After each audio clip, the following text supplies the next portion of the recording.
Bagaimana perasaan sahabat ketika analisa Bosman mengharap Trump menang ternyata salah? Pasti banyak yang bersyukur dan nyukurin si Bosman. Biar mampus lu dasar anti pemerintah. Oh gitu ya? Bosman sejak kapan anti pemerintah? Anti asing yang membelain pejabat mungkin iya. Anti hutang asing yang dibela pejabat mungkin iya. Keduanya seakan agen asing-asing yang tak bagaimana masih dipercaya menjabat. Dan mungkin satu-satu yang paling kenceng anti mereka. Bukan anti pemerintahan. Ya mudah-mudahan sahabat semua paham. Pastinya banyak yang senang ternyata analisa Bosman akan Trump salah. Karena kalau Trump jadi lagi, komunis Tiongkok bisa-bisa hilang dari peta dunia dalam 10 tahun ke depan. Jangan-jangan loh ya. Tapi bener sih, alangkah ngerinya kalau ternyata analisa Bosman tepat. Trump yang dilantik 20 Januari 2021 nanti pasti jadi ngeri. Jangan-jangan analisa yang lain tentang compang-campingnya negara ke depan jadi kejadian. Tentang pengusaha Tiongkok yang dilindungi pejabat mengeduk sumber daya alam Indonesia ternyata merugikan, semua bakal jadi benar. Sungguh urusan Trump, saya secara pribadi menganalisa Trump memang karena suka akan kebijakannya yang mengutamakan Amerika atau disebut Amerika First. Karena aslinya kalau kita dapat mandat, kita akan meniru hal yang sama, yaitu membuat Indonesia First. Kebijakan Indonesia First ini jauh-jauh beda dengan kebijakan ekonomi saat ini yang dijalankan oleh pejabat yang lebih memilih trading atau berdagang dengan negara besar, terutama komunis Tiongkok. Walau kita tahu efek jago impor itu membuat Indonesia tidak menjadi negara produsen lagi, dengan bukti indeks industri nasional jauh di bawah beberapa presiden dan pejabat sebelum ini. Pertumbuhan industri biasanya di atas pertumbuhan nasional.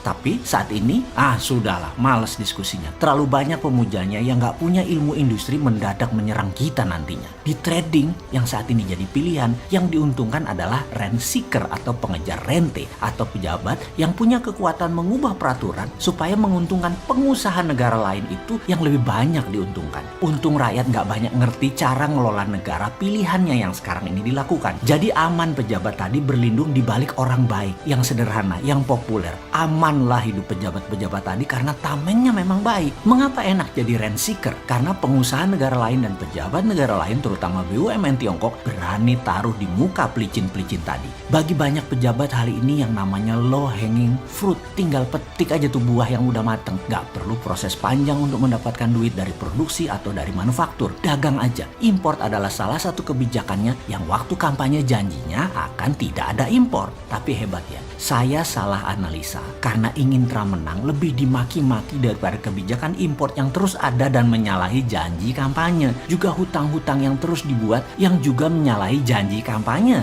Ini tidak dipermasalahkan. Mangkraknya proyek LRT, gak kelarnya ibu kota. Salah janji kampanye jauh lebih mulia daripada salah analisa Trump yang anti Tiongkok kalah di Pilpres Amerika. Saya salah analisa saja belum tentu. Kalau 20 Januari 2021 Trump dilantik, apa lu pada cium tangan Bosman? Ya enggak lah, kita asik-asik aja. Kita bukan kayak pejabat yang jumawa pamer-pamer. Mau bener mau salah itu hanya analisa. Gak ada yang harus dibanggakan. Tapi salah janji kampanye tidak dosa, malah dipuja-puja. Ini saya heran.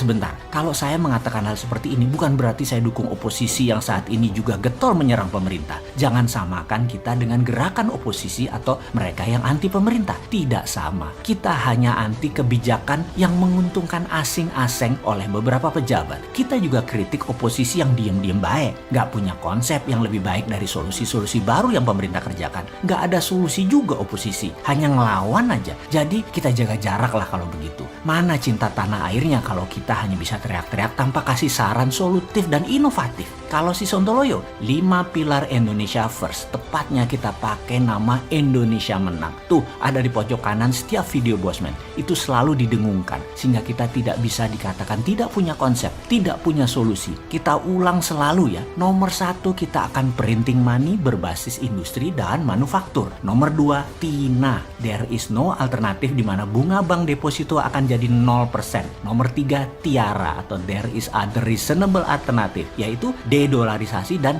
deglobalisasi. Deglobalisasi adalah antitesa global supply chains menjadi domestic supply chains. Yang dua lagi semua sahabat sudah tahu, tidak perlu kita teruskan. Dengan kebijakan ini, IMF IMF bakal gigit jari. Juga pejabat agen IMF dan agen World Bank akan gigit jari. Juga pemburu rente, pembela BUMN komunis Tiongkok akan kita gulung semua pabrik yang mengambil sumber daya alam Indonesia tadi. Juga perusahaan asing lainnya yang mengeduk sumber daya alam. Asing hanya boleh masuk di midstream industri, di tengah, tidak boleh di hulu. Dana asing kita tidak anti, tapi masuknya beda. Bukan untuk FDI atau Foreign Direct Investment. Mereka dikhususkan untuk mengembangkan lingkungan hidup, alih teknologi, dan digitalisasi. Uang asing, payment system asing, seperti Alipay, WeChat, Libra, semua akan dibuat e-rupiahnya. Indonesia akan punya digital currency juga. Untuk urusan beginian jangan ragukan bosman. Skala kecil semua dibangun menunjukkan seriusnya membangun tanah air. Walaupun skala swasta, karena gak bakal orang seperti bosman ini dapat tempat di pemerintahan yang pro trading, pro import, pro IMF, pro BUMN Tiongkok, gak bakalan. Kalian saja pejabat menikmati 4 tahun lagi ya. Mudah-mudahan gak compang-camping negara ini tergadai selama beberapa tahun ke depan.